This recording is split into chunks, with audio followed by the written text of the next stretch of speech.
Thanks so much for joining the Voice of Job Seekers podcast. This is Mark, your host, and today we have a big show, so let's jump right on in. If you want to go to thevoiceofjobseekers.com for the show notes and learn how to participate in the conversation. First, I had two conversations you'll want to hear in its entirety. Both are full of practical job search advice. First, I want you to hear what Susan Joyce and I talk about in defensive Googling. That's right, defensive Googling. I want to invite you to listen to the whole conversation and go practice what we talked about. Could be the difference between knowing your value as a job candidate and knowing how or why you're rejected. Susan is the founder and pioneer in the job search advice space. She's a founder or the founder of job-hunt.org and is an online job search expert. She owns 2 Forbes 100 Best Career Sites. She's also a personal SEO researcher and writer. You can find her other site at workcoachcafe.com. We dig a little deep into what defensive Googling is and why it's a critical part of your personal branding efforts online and your reputation. This is critical if you want recruiters and employers to find you as an attractive candidate. It definitely has. And the other thing, as you mentioned, that's we've all become a lot more active online. Mm-hmm. So I call it defensive Googling because it got kind of a nasty reputation a few years ago. People called it vanity Googling or ego surfing when you did a search on Google for your name. And I call it defensive Googling because right now, very close to 100% of recruiters and employers will Google the job applicant's name before they go any further with the applicant's candidacy for the job. So if you don't know what they're finding, and if they're finding something bad, and it doesn't even have to be bad about you, it can be bad about somebody else with the same name, that can ruin an opportunity. And it can ruin lots of opportunities. And if you don't practice defensive Googling, you don't know what they're seeing. This is true. And I've seen where people get blindsided by being misidentified by other people because they have the same name. And I'm sure there has been all kinds of things that have happened we never hear about, where a candidate applies and they have a pretty common name and they are looked for through Google, but there's either a lack of information or misinformation, or we can even say misinterpreted information about them. You're absolutely right. And the lack of information is also bad. Particularly, I know people my age range, boomers and people over 40, tend to think that the safest thing to do is not to have any visibility online because that keeps bad stuff from appearing for your name. The problem with that is when there's nothing that can be found online associated with your name, employers tend to assume that either you're hiding something or you're very out of date. Mm-hmm. You don't understand how the internet works, and so you're not online at all, or you're hiding something. So either way, being invisible online is not a good thing these days. But being visible in the wrong way is also a bad thing. And as you say, we don't often know when we've lost an opportunity because somebody found something negative about somebody else or about us online. So it can kind of, it can be a problem both if you have too much online visibility and if you don't have enough. Okay, so as we begin to, and some people are right now thinking, "Oh my goodness, I've only Googled myself once or twice," and most people only do it because they're prompted to do it. They hear podcasts like this, they hear something on the news, they hear a bad report, so that's the only time they Google. So how often should people be really curious about what's out there on them? Well, I think if you're in an active job search, so you're applying for jobs and you're networking and you're trying to increase your opportunities, it's really important to Google yourself at least once a week. Mm-hmm. And the best way to Google yourself is to do something called a private Google search. Google tries to help us find the things we like, and so they pay attention to what we click on in search results, Mm-hmm. and they pay attention to the websites we visit and the websites we stay on. So they personalize search results for us. Now, they're doing that so we have a better user experience. But what happens if you do a search just in your browser as you regularly use it, you could come up with results that aren't what someone else would find if they searched on your name. Mm-hmm. Now, the good news is that almost every browser I'm aware of, including Google's own Chrome, have the ability to do a private search. Chrome calls it incognito. If you click on the dots in the top right of the screen, right, you'll see, you click on those dots, and there's a little drop-down menu that will pop up. And one of the options on that drop-down menu is an incognito search. Yes, a new and incognito that's the window. Search. Yes. Yes, new incognito window, exactly. And when you click on that, it opens up another browser window, and Google ignores all of your personal preferences except your location. Mm-hmm.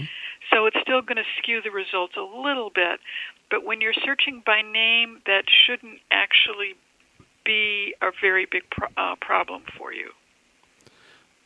That's really great to know. I think I even forget about this search, and in fact, I think I've only done it twice under that. And I remember talking with someone else about it before, and I think some of the Chrome features have changed over the past couple of years, so it may look a little bit different than if it's been that long since you've Googled yourself incognito. But probably I would say 9 out of 10 people do not search themselves incognito or search themselves without all the cookies in the cache. And that's cache, that's CACHE. Because I Yes. and because back at one time, if you do that, then it further skews the results. If you did it with all your history and things, it goes back to what it's used to, so it brings you results that influences the results as well. Exactly. Exactly. And what you want to do as best you can is see what the rest of the world sees when they do a search on your name, not what Google thinks you would be most interested in. Right. And part of that point, too, when you say defensive Googling, don't just do Google. It's probably best to do Bing, Yahoo, Absolutely. Safari. And I would check DuckDuckGo as well. That's another interesting site. Google is the one that most everybody uses, of course. Right. So I would always check Google, but I would certainly check Bing and other sites that you normally use for search would be a very good thing to do.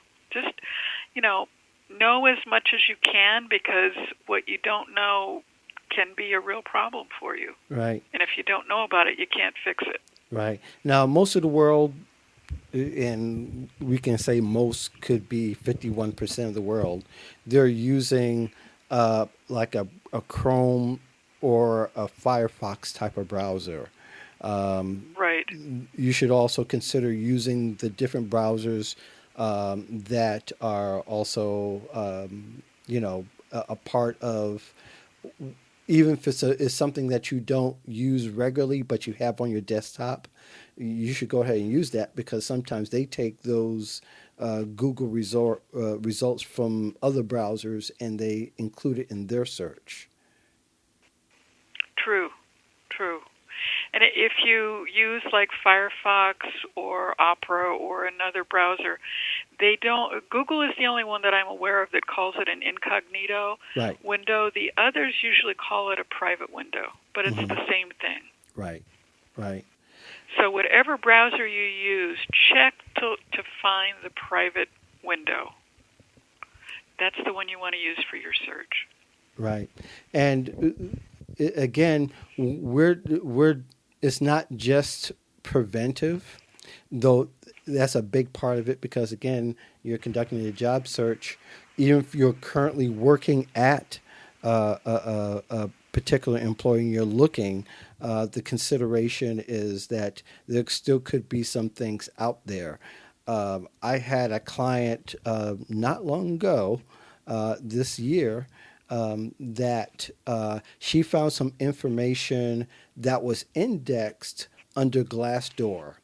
I don't know how, but it didn't. Interesting, yeah. It didn't mention her name, but because of her unique title, it came up in the results. So she was able to go to the Glassdoor. Glassdoor, there's not much you can do about, and it wasn't scathing, but it was just interesting that her position was mentioned and included in this particular person's, we'll say, complaint about the company. Oh, interesting. Yeah. So, again, you shouldn't underestimate anything that could possibly be out there.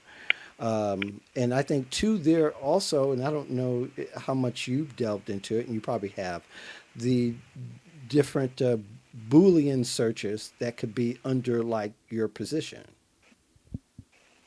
Oh, absolutely. Absolutely.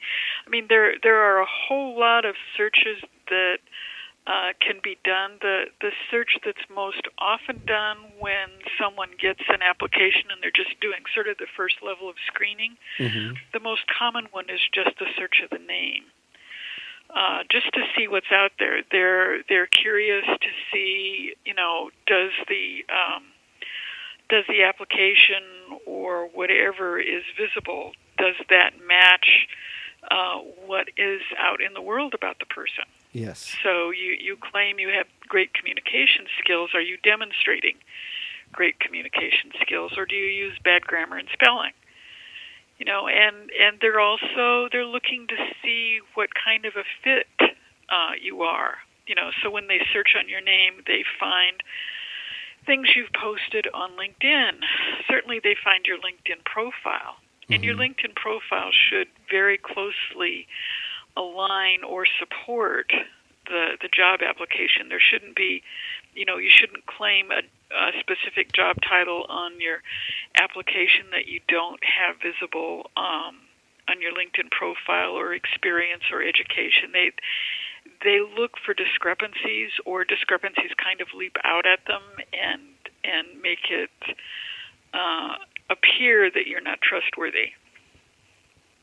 And that's important if you're in an industry and the title changes depending upon what part of the industry, what company that you're a part of.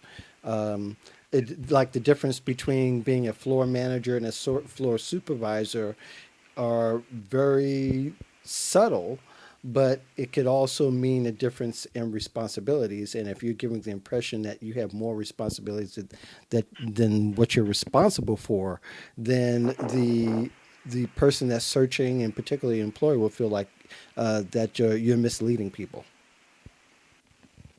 Yes, and I've worked with a job seeker who had the unfortunate job title of admin wizard. And Wow. what she was an administrative assistant. Now, she was a very good administrative assistant, but everybody at this company had, creative titles. Like there were some gurus and there were some ninjas, and she was a wizard. Mm-hmm. And what she did to sort of take care of that was she addressed it on her LinkedIn profile. She called herself admin wizard / administrative assistant. So good. the rest of the world would know what an admin assistant was. Good. And without reading the description and since LinkedIn, or what an admin wizard was. right, and since LinkedIn is like the first one or two for most people is one.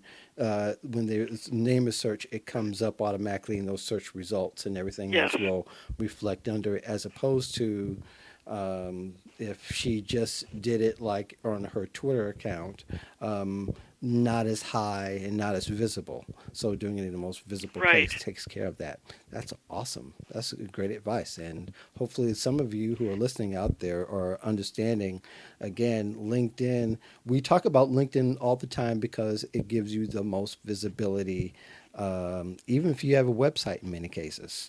It gives you the most visibility. Yes. So Yeah, I've had a website for nearly 20 years, but if you do a Google search on my name, your LinkedIn I comes up believe first. LinkedIn comes up first. Yeah. Drives me crazy personally, but that shows you how powerful LinkedIn is. They're very good at what they do. Yeah. And Google trusts them. And you know what's interesting is that I have a workaround, being that I've been using the voice of job seekers for 6 years. People have found me both ways. The voice of job seekers comes up first as a website and not on my LinkedIn profile. My name is associated with my LinkedIn. So if you have a tagline or a moniker, it might work in your favor if your website is built. And that's why people should have websites. But that's a whole nother discussion. I don't want to get too much on the tangent. In the late 60s, there was a man who worked on toilets on an aircraft carrier who served in the Navy and decided he wanted to make records for a living. We're talking about popular records. Mind you, he was 28 years old, and this was the first time he had thought about making music or making records, popular records, his profession. During the 60s, it took years and years of paying your dues and getting to the point to at least making a living, much less making popular records. I know what you're thinking, but this has everything to do with discovering who you are, according to Diane Phillips. Their book, her and a partner, Dr. Gerald Regny, The Job Book, Find Yourself a Job in 30 Days, Careers Are Not Abundant, or Careers Are Abundant, Not Scarce. Let me give you a little bit more information about Diane. She has more than 3 decades of experience expanding the globe. That includes working with Fortune 100 executives and corporations, Nobel Prize winners, radio and TV programming and production, school curricular development, and other authors. She's an expert in personal development and professional development of executive leaders and their teams, driving impactful outcomes and systemic solutions. And again, she says, look intrinsically, look at how you work, look at how you want your environment, look at your talents, your skills, and consider all of that while you're deciding what kind of career you want. And she does a lot of college. And in fact, this book is part of a community college in St. Petersburg, Florida. So it's pretty impressive. But let me get back to the story a little bit. Although he discovered what he wanted to do in life and decided to endure the rigors of the profession. Remember, he just decided at 28 years old that he was going to go and be a musician, be a popular musician, no less. Or at least, let me see how far I can go in making this a living. He ended up writing a record that hit the charts in 1971, Ain't No Sunshine. Remember that? Most of you, if not all of you, know Lean on Me and many other records. He was inducted into the Rock and Roll Hall of Fame in 2015. We're talking about Bill Withers. Yes, Bill Withers, at the age of 33, created a record that hit high on the charts. I think it ended up being number 3 that at one point in 1 week in 1971. So again, I want you just to have an example of someone who found themselves just in the way that Diane Phillips described. So here is my conversation with Diane Phillips. Hope you enjoy it.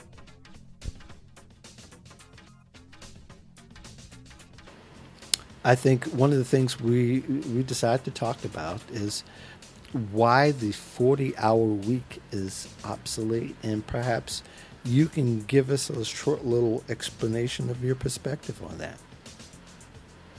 I'd love to. Um, First, I think we should look at what an ideal work environment would be like. Mm-hmm.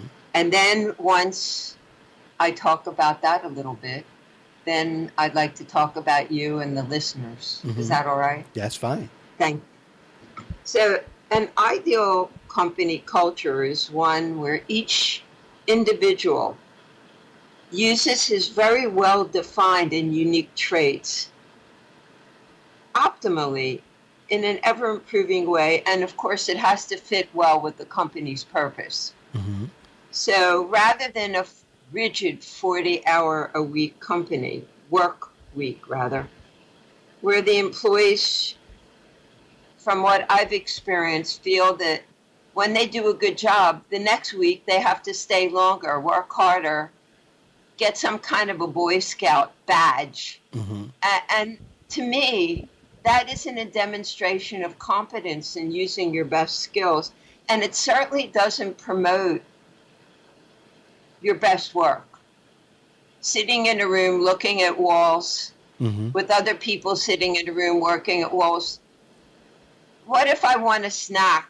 Wouldn't it be better for me to just get up and go to my fridge and have exactly what I want when I want and feel comfortable in my clothing and look out the window when I want and get up and take a walk?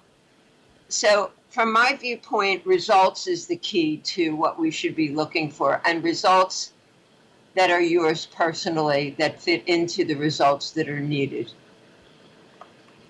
Some of the change that is coming to our culture, and you mentioned about the 40-hour work week, and really just the 9 to 5 aspect is kind of changing.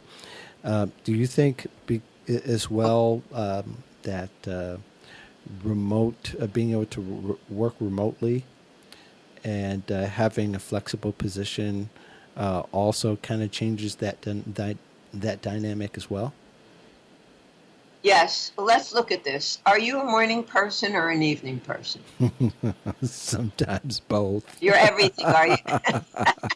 I shouldn't have asked that question. You're right. It's a loaded and sensitive question around here these days. But Well, both. here's what I'm asking. I'll give me as an example. Uh-huh. I love waking up early, getting started. My best creative work is in the morning. Mm-hmm.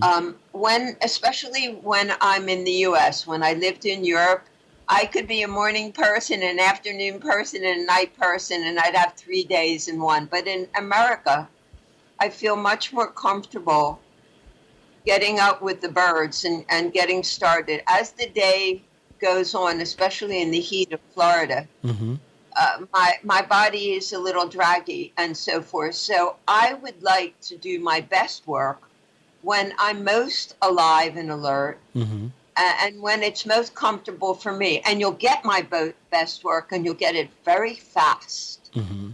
So I would say, if you told me you're a night person, and yet I have you in at 7 or 8 o'clock in the morning, and you're just getting started afternoon, let's say, Mm-hmm. to really wake up and feel your oats, Yeah. then as the owner of a company or the senior of a company, wouldn't I want to get the best from you rather than force you into a worker kind of mentality? Mm-hmm. And I would like to be paid not for the hours, but for the speed in which I accomplish the goal. To me, that's the game. Yeah. That's a fun game. Sure. Sure. So, you're most of us only dream about finding, I don't know, a company where we're comfortable with its culture. And if I wanted, so in essence, I guess, how do we find a comfortable company culture? Because all of us, I mean, most people are still relying on Career Builder and Indeed to find us that, instead of us looking to see if the company has a profile like the one we want. So how do you suggest we find the most comfortable company culture? That's a good question. I have defined what I think would be an ideal company culture, but here's the point. When you sit down and you realize your own unique traits, your way that you feel most happy Mm-hmm. approaching projects with, you're most creative, when you have original ideas that come across as if someone gave them to you and you're just listening. Do you ever have an experience like that where you're inspired and you Yes. feel like you're just receiving inspiration and you're Mm-hmm. the person noting it down or remembering it or relaying it? Well, that's when you feel most yourself. And if in the book Find Yourself and a Job in 30 Days, the Find Yourself part gives lots of suggestions and tools and processes where you could sit down and identify those moments in your life when you felt most excited, most yourself, when you were naturally applying your best practices without thinking about what other people think. Well, once you identify that, Mm-hmm.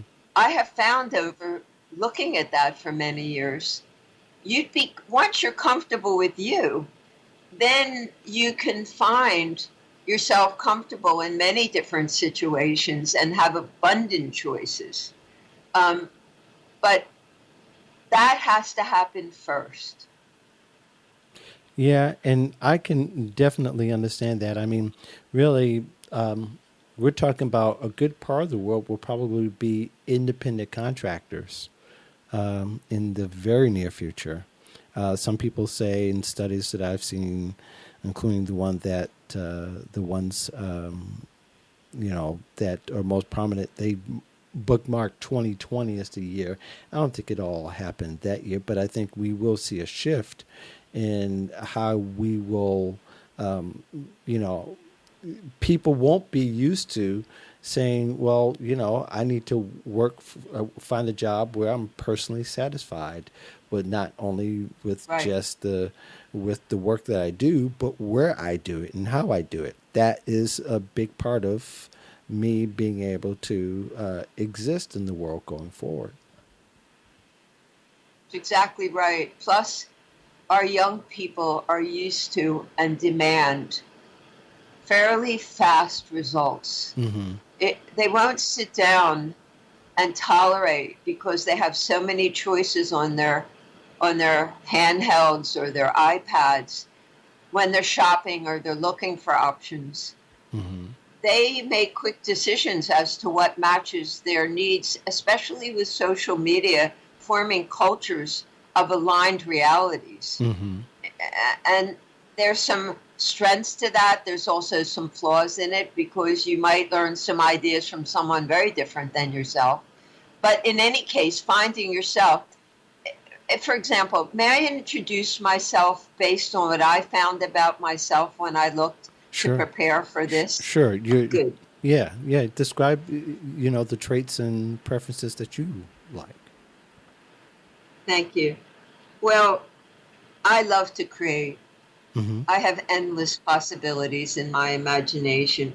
In Mm-hmm. fact, one of my purposes is to incite creativity and imagination in others. And I've been doing that since I was a little kid, but I never thought about it. I never took the time to see that I create that effect regularly on people. I just take it for granted. But when I sat down and looked at that and how good I feel when I incite imagination and creativity in others, I realized that was a native trait of mine that I want to strengthen and reinforce. Mm-hmm. I love improving conditions, and that's part of it. I love to get better at whatever I enjoy doing, and I love to help other people to feel that they're getting better. And I love working with others rather than working on my own. Mm-hmm. Not everyone finds that to be optimum for them. I have very quick solutions. I'm very quick at looking and focusing on solutions rather than creating problems. Right. They come up very quickly, And I like change that's for the better, not just change for a fad or for its own sake. These things excite me, but I wouldn't hire me as my own mechanic or my own secretary. Right. But I did learn how to hire the best that could serve me, that matched my own abilities. So look, in finding that, I have so many areas where I found this broad palette where I've been able to, in the last several years, to apply what I just described. Yeah, I think one of the things I thought of earlier as you began, really, I think in the generations that we have, is we had to, my age group at least, I'll say, we had to accept that, oh, this is the way it's always done. And That's right. the younger people say that that yeah, we need to break that. and, That's right. And I think they face some rejection of it. I think I embrace it because I know I have two sons who always think of ways to do something new. Some of it's because of their generation, but I have to also think about, when I came up is, although we were somewhat forced, but when we had the opportunity, we're saying, okay, these are some things that are going to change going forward. We can't exist culturally like that. But ultimately, that was part of finding yourself, right? So It's true. So how does one find themselves and get to that point? To start with, I wanted to give you some feedback on what you just said. Okay. I'm talking to you with the intention that we reach people all over the world. Right. And that is very different than the small group of people that I was able to influence when I was in my 20s, let's say, or in my teens, or even in my early 30s. I'd have to go meet with them physically. I'd have limited choices. At least that's what I thought. I don't think that anymore. I think I'm talking to you. I love talking to you. I love listening to you. Well, thank you. And how many can we reach out quickly? Right. That's what excites me. And that's what our millennials, that's what our young folks have as part of their culture. They have the world as part of their culture at their fingertip. Yeah. And by the way, they're texting every minute. In a way, would prefer that in some cases, and many, many cases possibly, than waste time with long soliloquies and trying to prove something to somebody. They just want to get down to the facts as fast as possible and the benefits as fast as possible, or they'll delete. Right. And that's why it's more comfortable for them when they have all the choices that they do, which they do, at their fingertip to choose what's best for them. So they're way ahead of where I was. I just found those identifiable traits in a way for the purpose of writing my book. I never verbalized them. I never put them down in writing. I just said, that's me, I guess. Yeah. I never even really acknowledged them.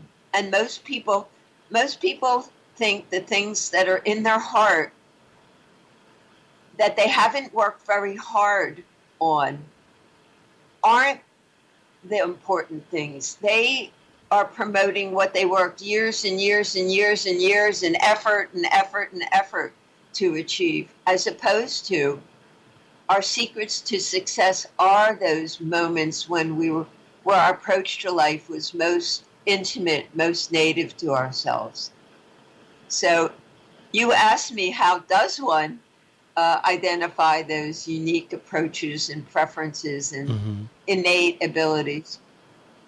Well, first of all, if you're a kid, they're sticking out like a sore thumb. Kids are honest.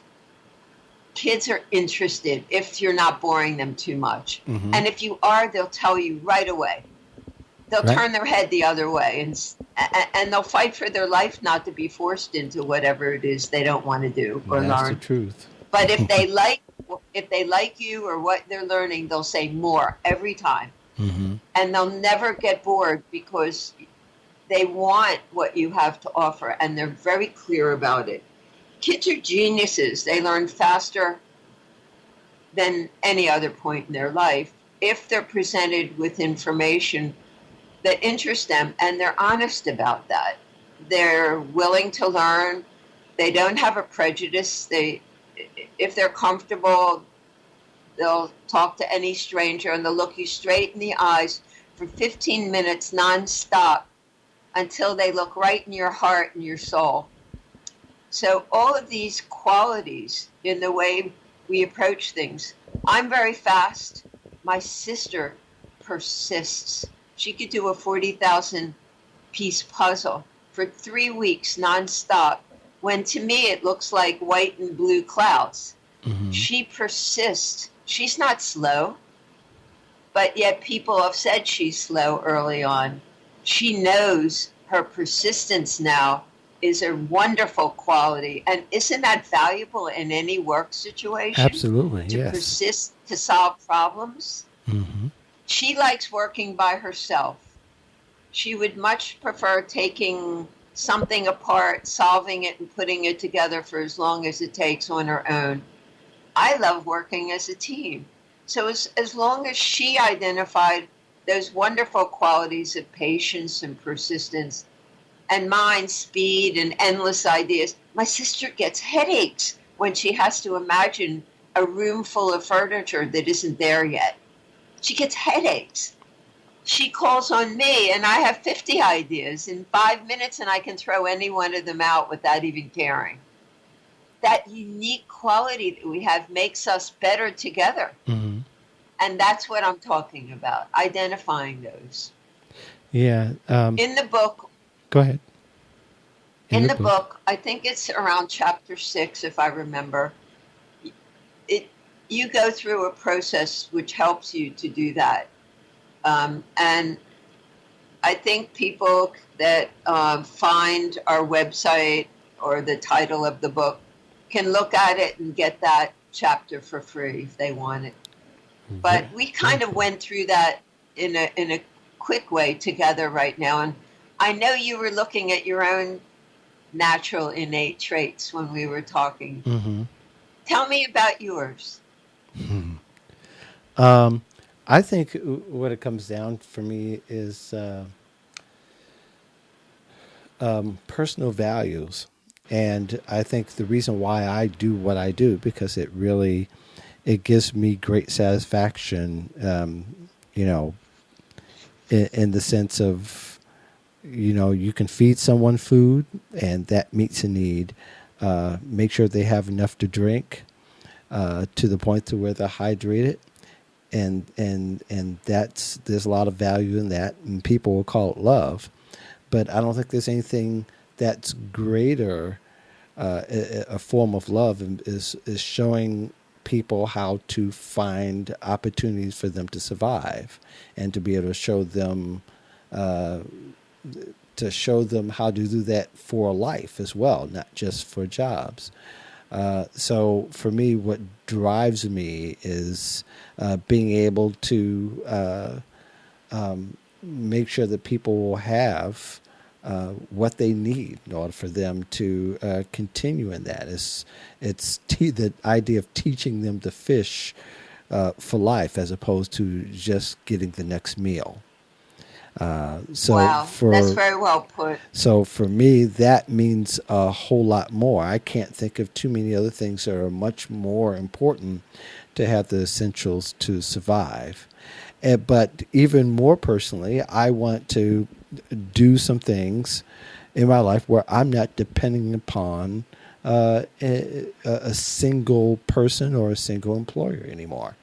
I decided that a few years ago, and it took me some roles to get there.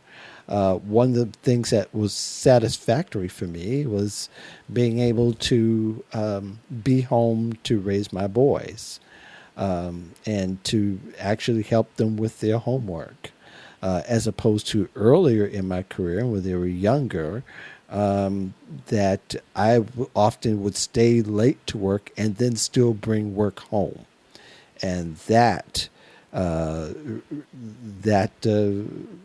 quelled my spirit for a little while until I said enough is enough. So Right. I think ultimately is that I took control of my career, and for some people that looks differently than other people. For some people, it means I need to deliver pizzas until I build this business. And that sometimes you may go hungry for a little bit. And I think we talked about a little bit, you may have to starve before you feast in Right. so many ways. But at the same time, you're happy. You're happy because you're doing things that are satisfying to you. And wish more people would be willing to sacrifice that. A lot of people aren't.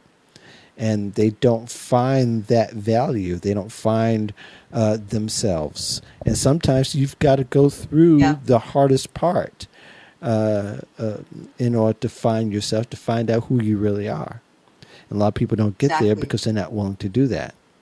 So, yeah, I think those are... Or maybe they haven't been helped, or they didn't have the tools to even think that they should do that. And I think what you're bringing to light with everything you're doing provides that opportunity to at least look at it as a possibility or an option.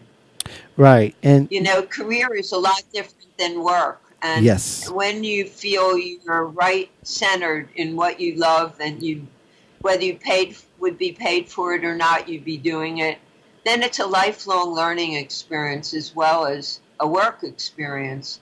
And that's the treasure. Yeah, that is the treasure, and I think a lot of my audience kind of knows a good portion of my stories. My wife and I decided that I would be the one to be not particularly the primary caregiver. I don't want to ever. Lord knows I don't want that responsibility apart from her.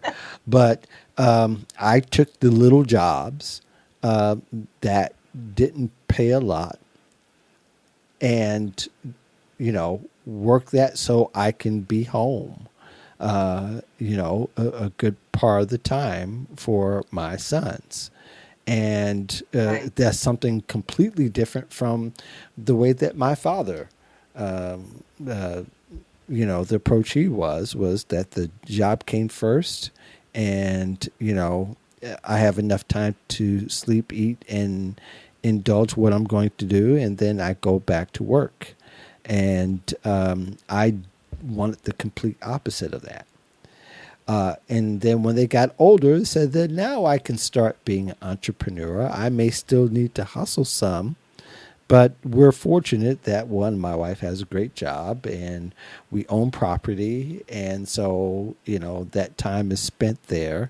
And I may have to do some other projects to the outside of that. But really, I love doing this and helping people find careers that they love, and find work that they're going to be fulfilled by. So, but you got to be willing to do the travel. You got to be willing. Well, you don't have to persuade someone, just like a child. You don't have to persuade them to find what excites them. We've lost a little touch with it sometimes, but we can't get back to that initial innate native honesty about our own character, our own traits that are most natural, the way we approach things. Sure. And it's always with excitement for a child. And once you get back to that and identify it, you can then choose a support team that will support that. It's pretty easy once you do that first step. And you obviously have done it because you're sitting there and you're comfortable with that, and you make other people comfortable in communicating with you. So your education paid off, sir. Yeah, yeah, and it's a road. It's a road that you got to be willing to travel. I think one of the things that millennials and again, kind of pointing to again in trying to find an ideal company culture is that you may have to look harder at instead of relying on clicking on buttons and that you'll accept for whatever's served is that you go ahead and take control and find and listen to and look out for those ideal spaces where you can optimize your talents and your lifestyle and the way Right. that you're able to serve people the most. And that's hard to Exactly. do. It's not easy to do. It's romantic at first, not in the classic sense of romance, but the idea is that you can fall in love with the idea of falling in love, as opposed to having it being based in reality. Is that you've worked your way there, you've looked, you've studied, you've researched, you've talked to, and you even tried to get referred by other people.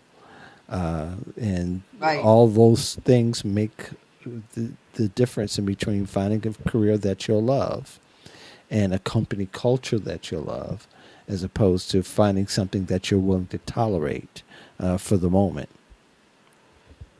Right. There are certain qualities and certain ideas within ourselves that if we focus more on and we focus on people that have these qualities as habitual Mm. uh, actions and characteristics, that it will help choose your people and also help with your own personal success. Do you want me to talk about that? Yeah, give us a little snapshot of that, if you don't mind. Okay.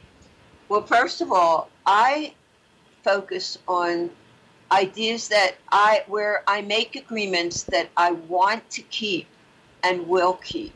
So Mm. keeping agreements with myself, meaning my own personal integrity, and also giving my word and keeping my word. If I look for people that have those qualities, there'll be support there that's mutual. Mm. That's an example to start with. Another one, of course, is the obvious one, honesty and personal integrity. Mm. But with honesty, there's not only one truth. What's true for you is true for you, and what's true for me is what's true for me. So being willing to listen with an open mind and not necessarily needing blind agreement Mm. is something that's important in the qualities within us and the qualities to look for in a company or in a friendship environment or a family environment for that matter. Mm. Looking to improve. If you want to improve something about yourself that you already appreciate, not something that's a weakness, but something that's already part of you that you want to develop, and you look for that in others, you'll Mm. bring out your own rightnesses in theirs too. And that support is invaluable. Positive, constructive criticism. There's nothing wrong with criticism No. as long as it leads to some kind of ability to make a change for the other person. Otherwise, they just feel bad, and so do you. And that why communicate if that's your intention? So all of these positive changes, these positive aspects, not within yourself, ideas to focus on, and to find folks that have those ideas spiritually. I mean, sometimes I wake up on the wrong side, but I'm talking about habitual characteristics that Right. you want to adopt within yourself and Mm. to seek out in others. You'll succeed much more easily in your search and Yeah. in your development of your own skills by having an environment that has those qualities. Yeah, I think you brought up some very good points, and I think it's something that is not taught in school, that we need to consider those things, because it's not about the technique, but it's about our intrinsic values, that those things that matter to us. So you can't teach. Companies don't teach. They don't teach honesty. They don't teach, self-awareness and being better, and being able to entertain and offer constructive criticism, or listening, or the idea that you have to kind of be open to change, and a lot of it, and sometimes successive changes to get where it's going. But careers, to be successful in career, you have to be ready to pivot quite a bit, and be willing especially to. now when Yes. Sorry. Yes. Things change so quickly in our culture. Mm-hmm. New developments are making life-changing opportunities and demands faster every month. Yeah. Then this month is like a year worth of change last year. And next month is going to be like a week's worth. It's very interesting the way it's speeding up because of the communication that's worldwide and the access to it. Yep. And you don't have to go that far to understand that. How often do you update the software to your smartphone? Right. You know what I mean? I mean, Yeah. really, 1 year, missing a year of technology is an eternity now. As opposed to a few years ago, 2 years is an eternity. Now it's one, and probably a lot less than that. We consider how often we have to update our own personal software, so to speak, so that we can keep up with the changes in our careers. So, Right. Great stuff.